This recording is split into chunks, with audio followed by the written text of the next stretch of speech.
दबाव बनाने के लिए इस सब तरह की राजनीति आरजेडी के नेता लोग जानते हैं कि किस तरह से ज़्यादा सीट हथियाना है, लेना है। महिला के बारे में जिस तरह की टिप्पणी, लालू जी कोई छोटे नेता नहीं है, बहुत बड़े नेता है। साख नीतीश कुमार की गिरी नहीं है इन टिप्पणियों से, साख लालू यादव की गिरी है, उनकी पार्टी की गिरी है और उनके गठबंधन का गिरी डिनर पार्टी दिल्ली में हुआ एनडीए नेताओं की, तो क्या सीट शेयरिंग पर भी कोई बातचीत हुआ है? डिनर हुआ है, उनका घर हेली था, घर मिला है उनको।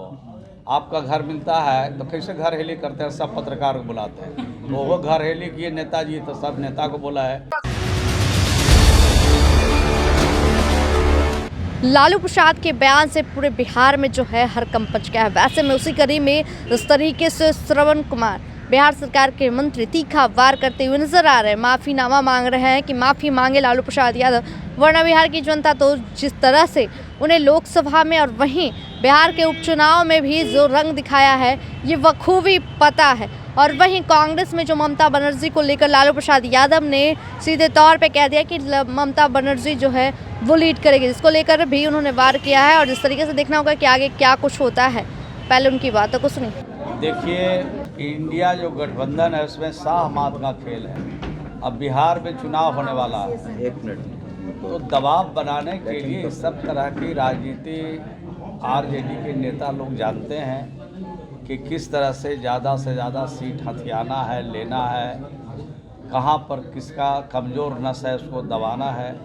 इस सारी परिस्थितियों को मूल्यांकन करके आरजेडी के नेता इस तरह का काम हमेशा करते हैं। बार्गेनिंग का ये मसला है, बार्गेन हो रहा है और यही बार्गेन करके आगे विधानसभा के चुनाव में सीटों का ज़्यादा से ज़्यादा संख्या बढ़ाने की कोशिश है। जब माफ़ी मांगने पर आप लोग जो है टिके हुए, क्या लालू प्रसाद यादव माफ़ी मांग लेंगे पूरे मामले पर, तो क्या मामला ठंडा हो जाएगा?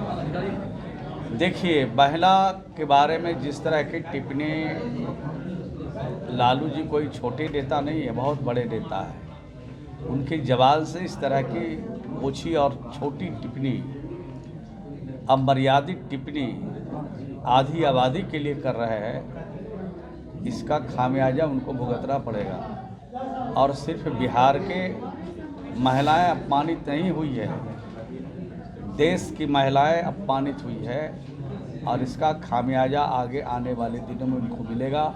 लेकिन किसी भी बड़े नेता या छोटे नेता, किसी भी पॉलिटिकल पार्टी के नेता हों, इस तरह की ओछी टिप्पणी नहीं करना चाहिए।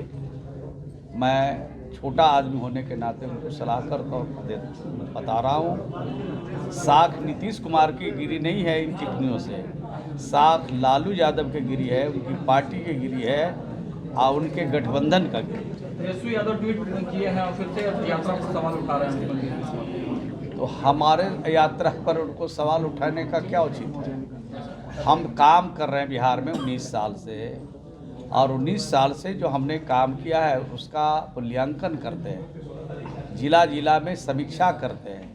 अभी डिपार्टमेंट के हर मिनिस्टर अपने अपने विभाग की समीक्षा करते हैं, प्रदेश स्तर पर समीक्षा करते हैं, जिला स्तर पर समीक्षा करते हैं, कभी कभी अनुमंडल स्तर पर भी चले जाते हैं, कभी गांव में भी चले जाते हैं। तो ये सरकार का दायित्व है, सरकार की ड्यूटी है और सरकार का जो कमिटमेंट है लोगों के साथ, उस काम को पूरा करने के लिए नीतीश कुमार जी यात्रा पर जा रहे हैं। और जो काम हुए हैं उसमें कितना हमारा काम हुआ है, कितना बाकी है और क्या लोगों का सुझाव है और किस तरह से महिलाओं को सशक्त बनाया जा सकता है, इस दिशा में माननीय मुख्यमंत्री समीक्षा करेंगे। एक सवाल है, कल डिनर हुआ है, डिनर पार्टी दिल्ली में हुआ एनडीए नेताओं की, तो क्या सीट शेयरिंग पर भी कोई बातचीत हुआ है? डिनर हुआ है, उनका घर हेली था, घर मिला है उनको।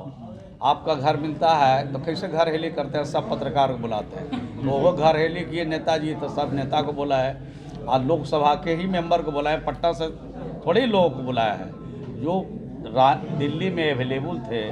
एनडीए के सभी एमपी उनको उन्होंने बुलाया था। मैं भी इस अवसर पर वहीं था दिल्ली में, तो मैं भी चला गया। तो हम लोग खाते पीते हैं, एक साथ बैठ कर के कुछ करते हैं, तो आप लोगों को लगता है कहीं ना कहीं कुछ बुझाने लगता है, वो आप लोग करते हैं तो हम लोग कहाँ बुझाता है, चुपके चुपके कर लेते हैं। सीट शेयरिंग पर कोई बातचीत नहीं हुई? नहीं, सीट शेयरिंग का तो बिहार में ना बात होगा। हम लोग तो बिहार में ना चुनाव लड़ेंगे, दिल्ली में नहीं ना लड़ रहे हैं।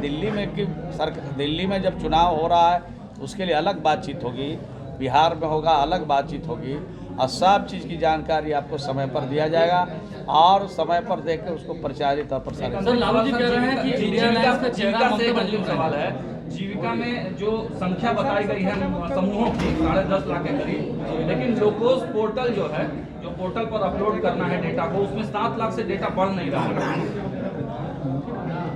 ये जानकारी आपने दिया, इसको चेक करेंगे। लेकिन जो जीविका समूह है लगभग बिहार में 10,63,000 के करीब बनी है। 1,31,00,000 के लगभग परिवार को हम लोगों ने शामिल किया है। 1,02,000 सतत जीविकोपार्जन योजना में हम लोगों ने लोगों को चिन्हित किया है। तो हम लोग के आंकड़े हैं, हो सकता है कि नुक्ता को हेर फेर से खुदा जुदा हो जाते हैं, तो हो सकता है कि नहीं चढ़ा होगा या चढ़ा होगा तो डिलीट हो गया होगा। वो सब हम लोग जो आप संज्ञान में लाया है उसको चेक करें। तो आपने साफ तौर पे सुना जिस तरीके से बयान दिया, लेकिन देखना होगा लालू प्रसाद यादव की ओर से क्या कुछ बयान आता है।